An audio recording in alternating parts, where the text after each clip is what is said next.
ഈ വർഷം നമ്മുടെ മേഖലക്ക് പുതിയൊരു ഉണർവാവട്ടെ നമ്മുടെ ഓരോരുത്തരുടെയും പ്രവർത്തനം. അതിനുതകുന്ന രീതിയിലുള്ള ഒരു പ്രോഗ്രാമാണ് ഇവിടെ നടക്കാൻ പോകുന്നത്. ഇതിലേക്ക് എത്തിച്ചേർന്ന നിങ്ങളെ ഏവരെയും വളരെ ബഹുമാനപൂർവ്വം ICMന്റെ ആ ഒരു സന്തോഷം അറിയിക്കുകയാണ്. ഡെപ്പോസിറ്റ് മൊബിലൈസ് ചെയ്ത് കഴിഞ്ഞാൽ അത് വെറുതെ വെക്കുകയല്ല ചെയ്യാം, ആണോ? അല്ല, അത് വരുമാനം ഉണ്ടാക്കണമെങ്കിൽ എന്ത് വേണം? വായ്പയായിട്ട് പോകണം, അല്ലെ? ലോണായിട്ട് പോകണം. ലോൺ കൊടുക്കുന്ന സമയത്ത് കുറെ തത്വങ്ങളും കാര്യങ്ങളൊക്കെ ഉണ്ട്. പക്ഷേ നിങ്ങളുടെ ഒരു അഡ്വൈസ് കൂടി എടുത്തിട്ടല്ലേ ലോൺ കൊടുക്കുന്നത് ബാങ്കുകളിൽ, അല്ലേ? ആ അഡ്വൈസിന്റെ ഒരു പ്രാധാന്യം നിങ്ങളിൽ തോന്നിയ ആൾക്കാർക്ക് ആ ലോൺ കൊടുക്കണം എന്ന് പറഞ്ഞാൽ പറ്റില്ല.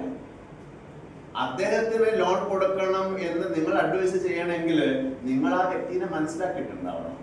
അദ്ദേഹത്തിന് റീപേയിങ് കപ്പാസിറ്റി, തിരിച്ചടക്കാനുള്ള ശേഷിയുണ്ടോ എന്ന് നിങ്ങൾ മനസ്സിലാക്കിയിട്ടുണ്ടാവണം.